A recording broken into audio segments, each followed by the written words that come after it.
हाँ भाई बच्चों, गुड मॉर्निंग। हम लोग कोऑर्डिनेट ज्योमेट्री पढ़ रहे थे 10th क्लास में, और 10th क्लास में कोऑर्डिनेट ज्योमेट्री के अंदर हम लोगों ने डिस्टेंस फॉर्मूला पढ़ लिया था, सेक्शन फॉर्मूला पढ़ लिया था। आज हमें एरिया ऑफ ट्रायंगल पढ़ना है। देखिए, सबसे पहले एक बार मैं जो भी हमने पहले पढ़ा है उसका एक क्विक रिवीजन कर लेते हैं, ठीक है।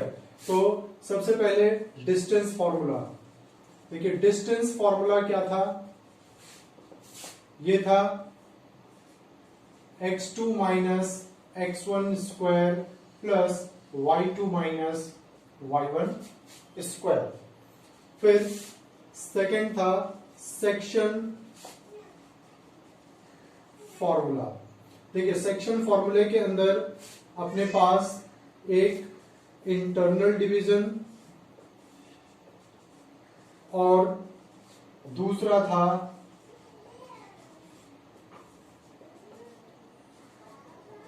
External division. इंटरनल डिवीजन में बच्चों क्या था? देखिए, इंटरनल डिवीजन में अपने पास दो पॉइंट्स हैं P और Q, ये x1 y1 और ये x2 y2। देखिए, P पॉइंट का कोऑर्डिनेट x1 y1 है और Q पॉइंट का कोऑर्डिनेट x2 y2 है।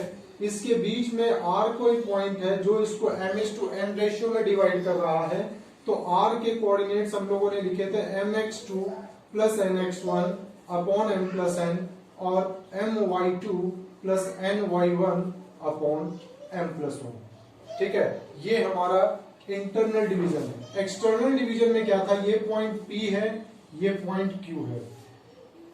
R जो पॉइंट है वो इसके एक्सटर्नली लाई कर रहा है। एक्सटर्नली लाई करने का मतलब क्या है कि जब हम इसको प्रोड्यूस करेंगे तब जाके कहीं पे R इसके ऊपर एक पॉइंट होगा। तो R पॉइंट का कोऑर्डिनेट देखिए, P अगेन x1 y1, ये x2 y2।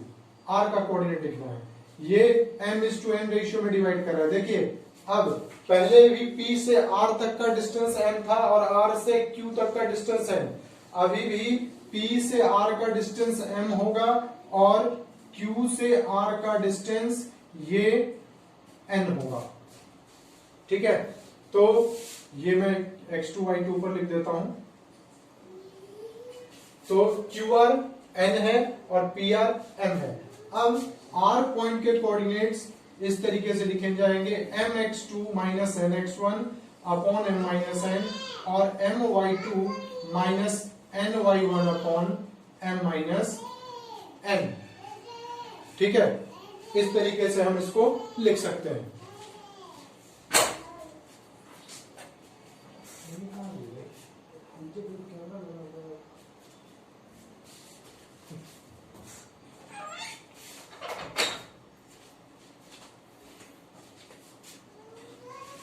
तो ये हमारा क्या है?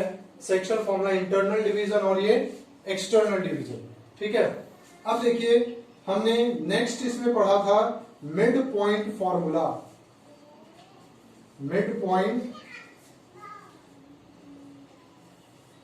फॉर्मूला।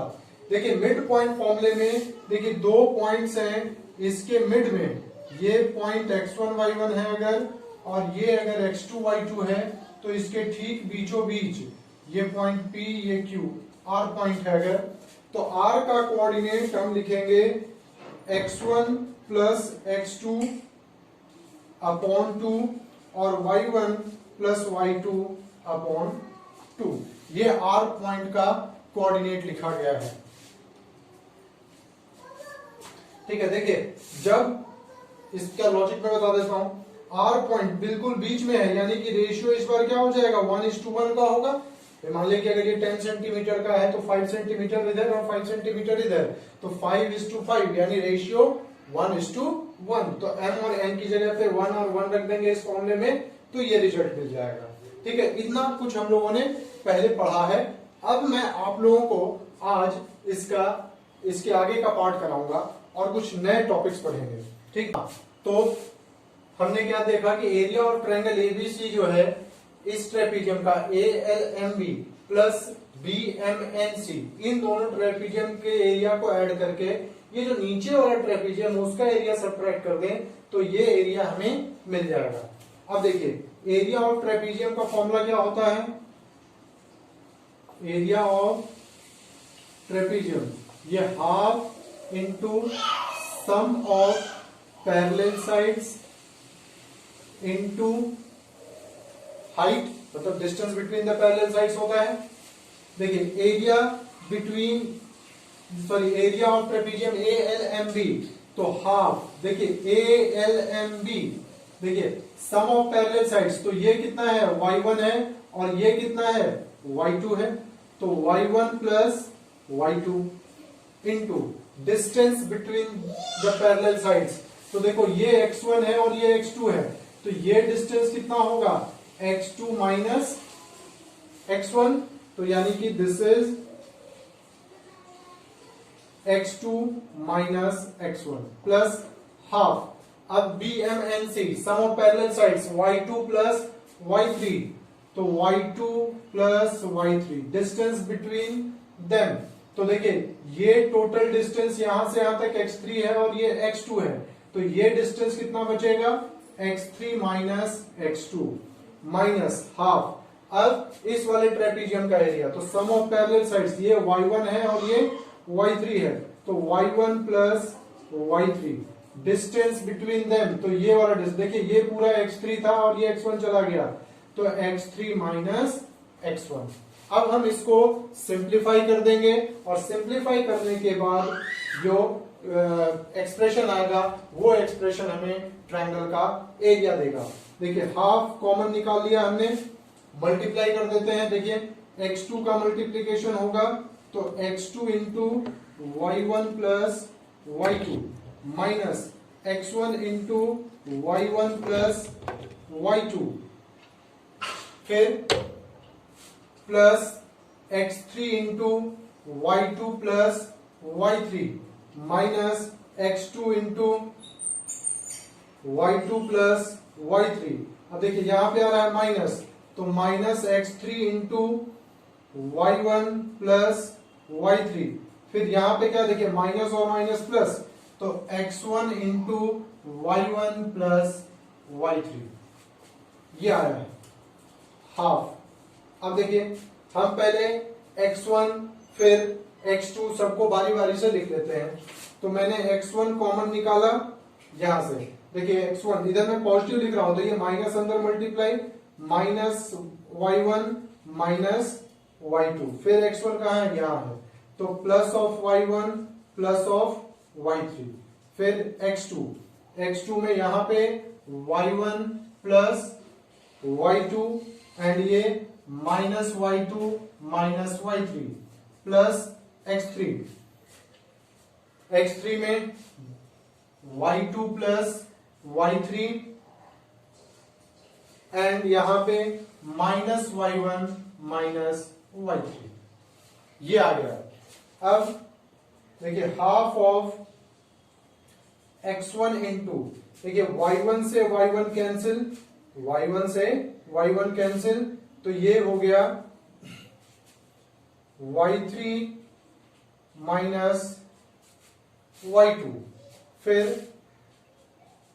x2 में y1 माइनस y3, फिर x3 में y3 से y3 cancel, y2 minus y1। अब देखिए क्योंकि आप एरिया फाइंड कर रहे हो and area is a positive quantity, area क्या होना चाहिए? पॉजिटिव क्वांटिटी आना चाहिए, तो अगर इसकी वैल्यू नेगेटिव भी आएगी तो हमें उसको पॉजिटिव बनाना है। बनाने के लिए अपने पास क्या तरीका है? मॉडुलस, तो हम इसको क्या कर देंगे? मॉडुलस लगा देंगे, ठीक है। तो इस तरीके से हमारे पास एरिया ऑफ ट्रायंगल ABC मिल जाएगा। याद कैसे रखेंगे? x1 into y3 minus y2, फिर देखिए x1 है तो y3 माइनस y2, x2 है तो y2 माइनस y1, फिर x3 है तो y2 माइनस y1, सॉरी यहाँ y1 माइनस y3 है, ठीक है। तो इस तरीके से ये अपने पास एरिया ऑफ ट्रायंगल आ चुका है।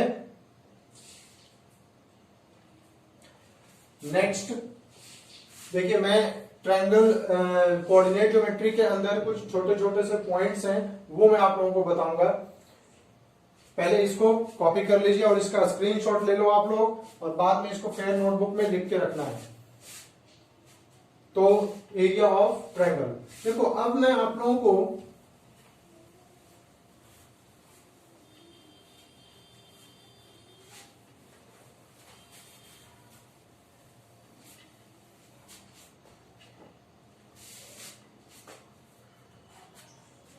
अब एरिया ऑफ ट्रायंगल फाइंड करना था, ये हमने कर लिया। अगर एरिया ऑफ क्वाड्रिलेटरल फाइंड करना है तो क्या करोगे आप लोग? देखिए, अगर किसी क्वाड्रिलेटरल का एरिया फाइंड करना है तो हम क्या करेंगे, ए बी सी और डी, ये 4 पॉइंट्स हैं, 4 वर्टिसेस दिए हुए हैं। ये जो क्वाड्रिलेटरल है, हमें इस क्वाड्रिलेटरल का एरिया फाइंड करना है। तो आप क्या करोगे, 2 ट्रायंगल फॉर्म कर लो, एक बार इस ट्रायंगल का एरिया और फिर एक बार इस ट्रायंगल का एरिया, दोनों ट्रायंगल का एरिया आप ऐड कर सकते हो। तो इस तरीके से आपको एरिया ऑफ ट्रायंगल मिल जाएगा। अब सॉरी, एरिया ऑफ क्वाड्रिलेटरल मिल जाएगा। अब देखिए, अगर पेंटागन हो तो उसी तरीके से 2 ट्रायंगल फॉर्म करेंगे और फिर तीनों, जैसे कोई पेंटागन है तो ये और ये 1 2 और 3 ट्रायंगल फॉर्म हो जाएंगे, और उसके बाद तीनों ट्रायंगल का एरिया ऐड कर देंगे।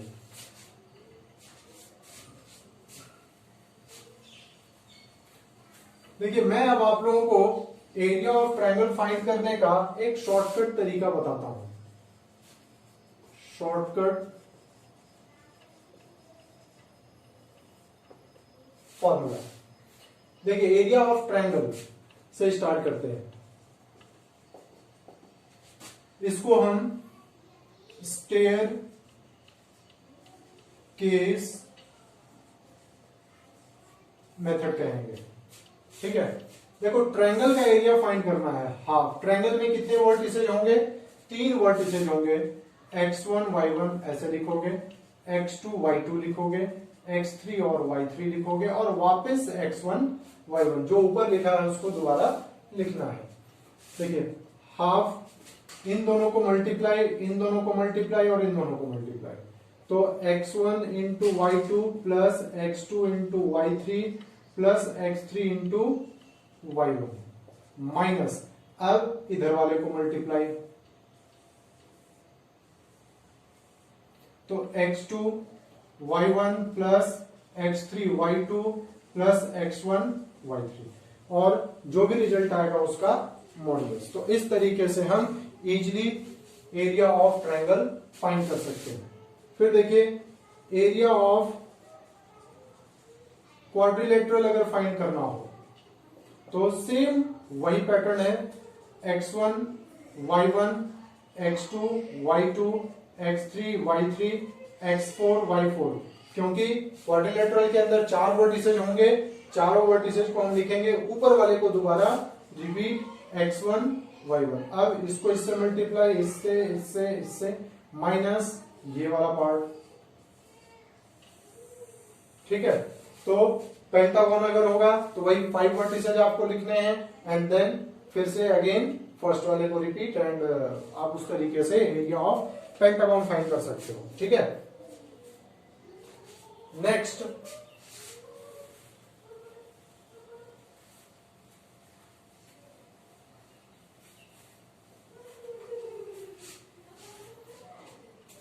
अब देखिए, नेक्स्ट टॉपिक है collinearity of points. Points collinear हो तो क्या उसकी कंडीशन है, जो देखते हैं। सबसे पहले कोलिनियर पॉइंट्स क्या होते हैं, वो दो पॉइंट तो देखो हमेशा कोलिनियर होंगे, तो वो 3 पॉइंट्स या 2 से ज्यादा पॉइंट्स जो एक ही लाइन पे लाई करे उसको हम कोलिनियर कहते हैं। वो पॉइंट्स क्या कहलाते हैं, कोलिनियर कहलाते हैं। तो कोलिनियरिटी चेक करने का सबसे पहला तो डिस्टेंस फॉर्मूले की हेल्प से कर सकते हो। देखिए, A B plus B C is equal to क्या होगा, ए सी होगा, ठीक है। या किसी भी 2 पेयर का सम, या आप ऐसे भी कह सकते हो, देखिए तीनों डिस्टेंस फाइंड करेंगे, ए बी बी सी और ए सी, तो ऐसा हो सकता है ए बी ए सी और BC हो, तो मतलब किसी दो पेयर का सम तीसरे पेयर के इक्वल होगा, तो उस केस में अपने पास पॉइंट्स क्या कहलाएंगे, कोलिनियर कहलाएंगे। ठीक। सेकंड,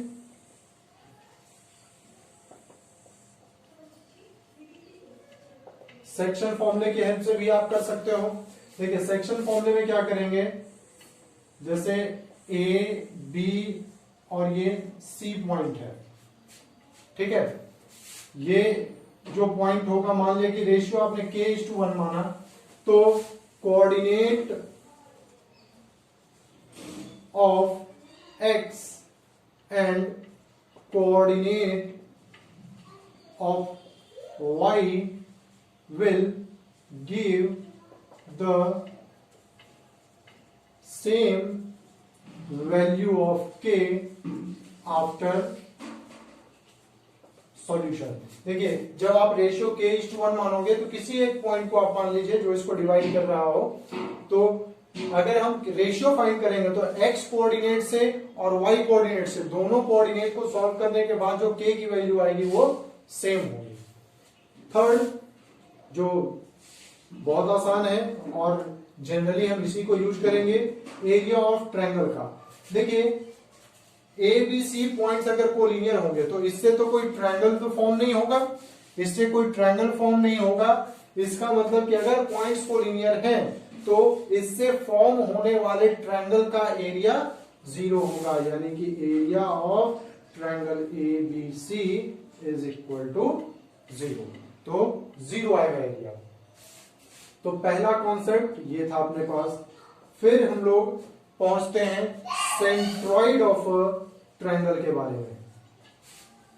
सेंट्रॉइड ऑफ ट्रायंगल, देखिए ट्रायंगल का सेंट्रॉइड क्या होता है जो देखना है।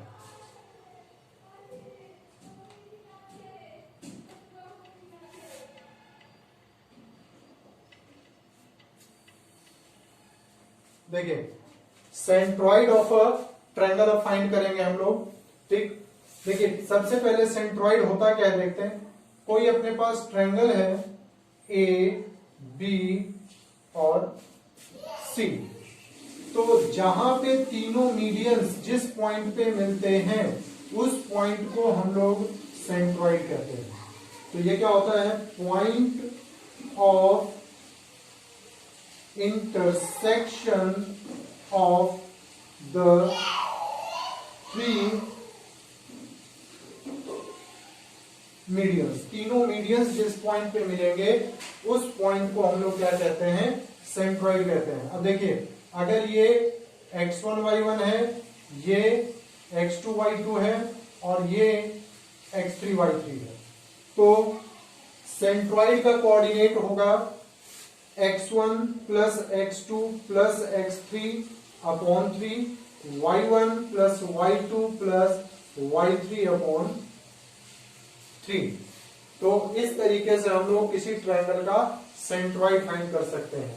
देखिए सेंट्रॉइड क्या होता है, इंटरसेक्शन ऑफ मीडियंस। देखिए मीडियंस अगर आप लोग भूल गए होंगे तो मैं मीडियंस के बारे में बता देता हूं। मीडियंस क्या होते हैं, the line which Passage through the vertex of a triangle and divides the opposite sides into two parts, yeah, bisect the opposite sides.